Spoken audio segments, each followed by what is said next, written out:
Le but de cette section est le calcul des sinus, cosinus et tangentes d'un angle par nous-mêmes, avec une précision de 8 chiffres après la virgule.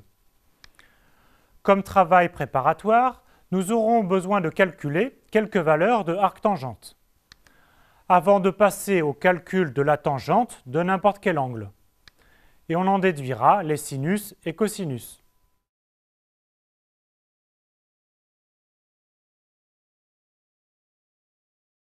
Nous aurons besoin de calculer une fois pour toutes arctangente de 1, arctangente de 1 dixième, arctangente de 1 centième, etc.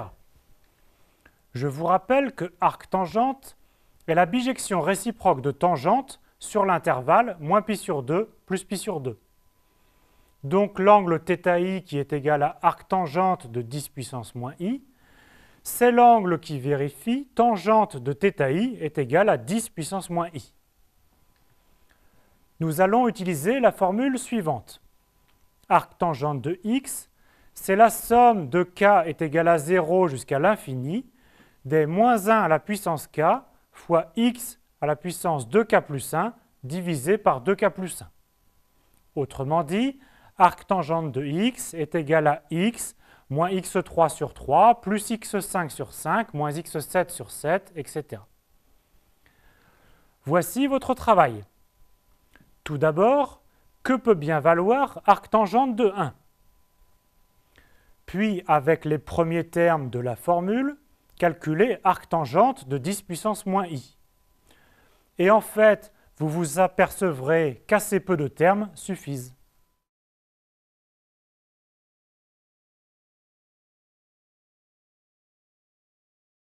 Voici comment programmer le calcul de l'arctangente. C'est la mise en œuvre directe de cette formule. Et le paramètre n signifie que l'on ne va pas jusqu'à l'infini, mais seulement jusqu'à k est égal à n. On part d'une somme valant 0, puis par récurrence, on ajoute ou on soustrait le terme x à la puissance 2k plus 1 divisé par 2k plus 1. On teste si k est pair par le reste modulo 2. Si k est pair, par exemple ici k est égal à 0, ici k est égal à 2, alors on ajoute le terme x à la puissance 2k plus 1 divisé par 2k plus 1. Si k est impair, on le soustrait. Il faut maintenant justifier que s'arrêter à un certain rang suffit pour notre approximation. Comme tangente de pi sur 4 est égale à 1, alors arctangente de 1 est égale à pi sur 4. Donc il nous reste à calculer des arctangentes avec x plus petit que 1 dixième. Mais si x est plus petit que 1 dixième, alors les termes x à la puissance 2k plus 1 deviennent vite très petits. Et dès que k est plus grand que 4, chaque terme ne contribue pas aux 8 premières décimales de notre angle arctangente de x. Il faudrait en fait montrer que la somme de tous ces termes ne contribue pas, et je vous laisse l'écrire. On garde donc seulement les termes jusqu'à k est égal à 3. Et pour x est égal à 1 dixième, 1 centième, on obtient alors une bonne approximation de arctangente x. Et on constate que pour 10 puissance moins 4 et des valeurs encore plus petites, alors l'approximation arctangente x environ égale à x suffit à donner 8 chiffres exacts après la virgule. Maintenant, à partir de cet algorithme, on construit une liste qu'on appelle θ, contenant les θ0, θ1, θ2, etc.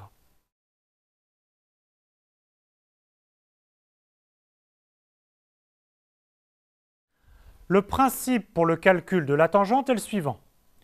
On connaît un certain nombre d'angles avec leur tangente, les angles θi, que l'on vient de calculer avec par définition tangente de θi est égale à 10 puissance moins i.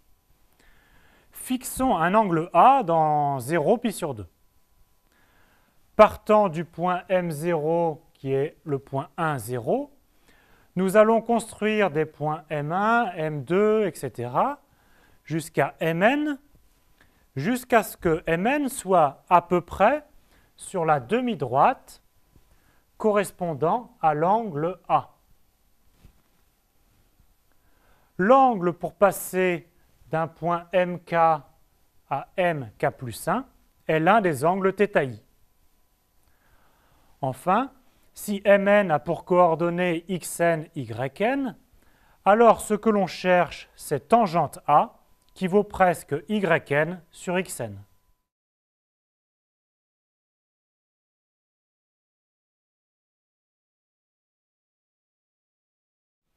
Détaillons une étape. On part d'un point M de coordonnées xy et on considère la rotation centrée à l'origine et d'un certain angle θ. Cette rotation envoie le point M de coordonnées xy sur le point N de coordonnées x', y'. Voici comment on calcule les coordonnées de N en fonction de celles de M. Le vecteur x', y' est le produit de la matrice cosinus θ moins sinus θ, cosinus θ par le vecteur xy. Ce qui signifie exactement que x' est égal à x cosinus θ moins y sinus θ et y' est égal à x sinus θ plus y cos θ. Enfin, le point qui sera important pour nous est le point M'. C'est le point de la demi-droite ON, tel que les droites OM et MM' soient perpendiculaires en M.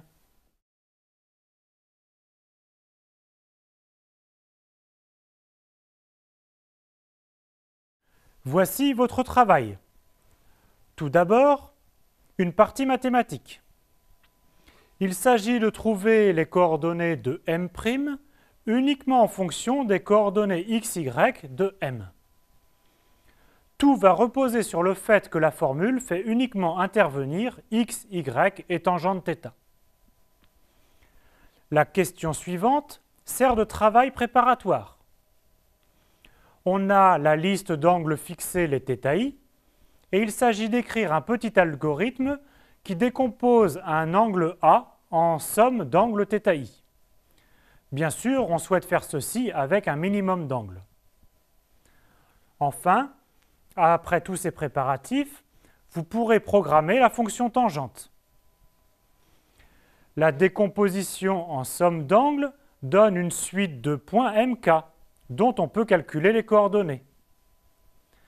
Ce qui nous intéresse, c'est le point MN, qui est situé sur la droite, qui fait un angle presque A avec l'horizontale. La tangente de A, c'est côté opposé sur côté adjacent, et donc c'est presque YN divisé par XN.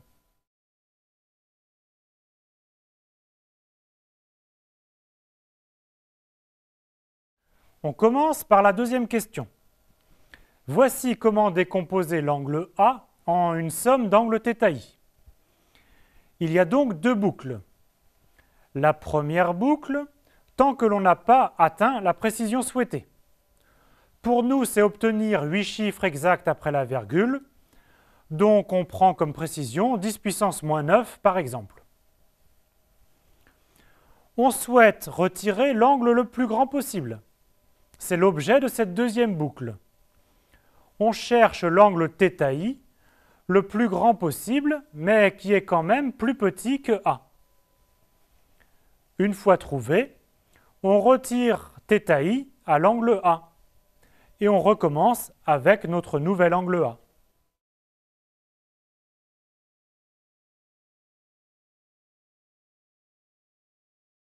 Revenons à la première question et aux mathématiques avec le calcul des coordonnées de M'.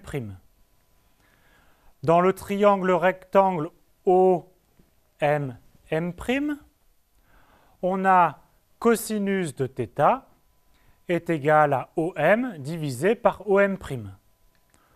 Donc OM' est égal à OM divisé par cosinus θ. D'autre part, comme la rotation d'angle θ conserve les distances, alors la distance OM est égale à la distance ON. Notons x seconde, y seconde, les coordonnées du point M'. N a pour coordonnées x', y', et l'égalité OM' est égale à OM divisé par cosinus θ nous dit que x seconde est égal à 1 sur cosinus θ fois x' et y seconde est égal à 1 sur cosinus θ fois y'. Mais n est l'image de m par la rotation d'angle θ. Et on a vu comment calculer les coordonnées de x' et celles de y' en fonction de x et de y. Mais ici, on a en plus un facteur 1 sur cosinus θ. Ce qui fait que x seconde est égal à x moins y fois tangente θ et y seconde est égal à x tangente θ plus y. En termes de matrice, cela signifie que le vecteur x seconde, y seconde est le produit du vecteur xy par la matrice 1 moins tangente θ 1. Tout l'intérêt de cette écriture et de cette transformation de m à m', c'est que cela ne fait intervenir que la tangente de l'angle θ. Pas de sinus, pas de cosinus.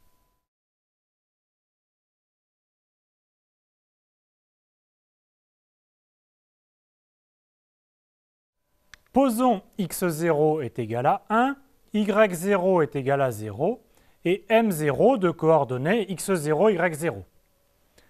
Alors, on définit par récurrence mk plus 1 est égal à p de θi fois mk, où p de θi est la matrice dont les coefficients sont 1 moins tangente θ 1. Partant de m0, notre transformation envoie m0 sur m1, puis m1 sur m2, etc. Les θi que l'on utilise sont ceux qui apparaissent dans la décomposition de l'angle en somme de θi, que l'on a choisi de sorte que tangente de θi soit égale à 10 puissance moins i. Ainsi, si l'on passe d'un point mk à mk plus 1 par un angle θi, alors les coordonnées du point mk plus 1 s'obtiennent simplement comme xk plus 1 est égal à xk moins yk fois 10 puissance moins i, alors que yk plus 1 est égal à xk fois 10 puissance moins i plus yk, où les tangentes de θi ont été remplacées par 10 puissance moins i. La valeur yn sur xn est la tangente de la somme des angles θi, donc une approximation de tangente A.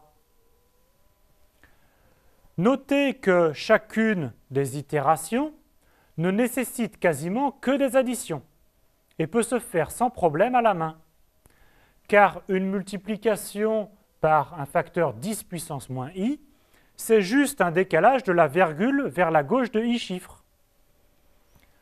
C'est ce qui fait la facilité avec laquelle s'exécute cet algorithme que l'on retrouve dans les calculatrices.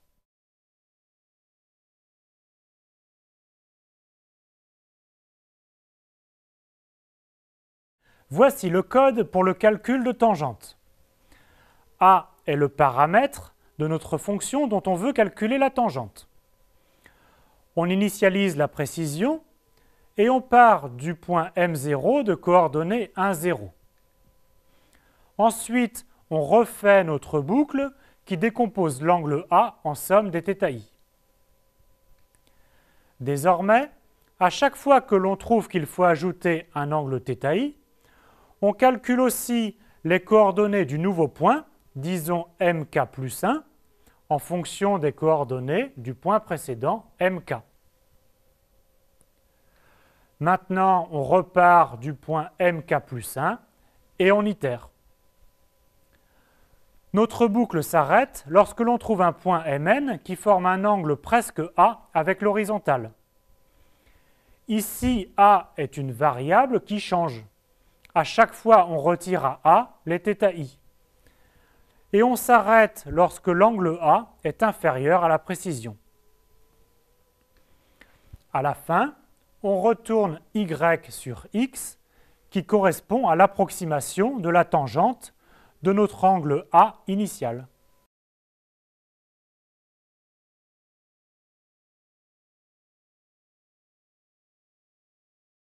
Une fois que l'on sait calculer la tangente d'un angle, il n'est pas dur d'en déduire le sinus et le cosinus. À vous de jouer.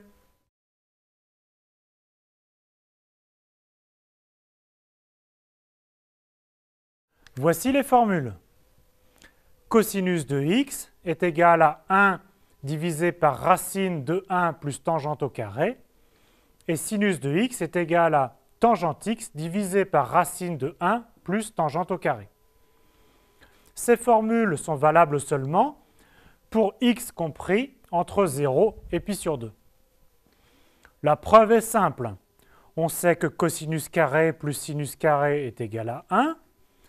Donc, en divisant par cosinus carré, on trouve que 1 plus tangente carré est égal à 1 sur cosinus carré.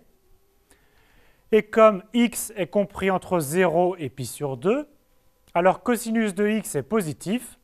Donc, on trouve que cosinus de x est égal à 1 divisé par racine de 1 plus tangente carré x. Donc, une fois que l'on a calculé tangente x, on en déduit sinus x et cosinus x par un calcul de racine carrée.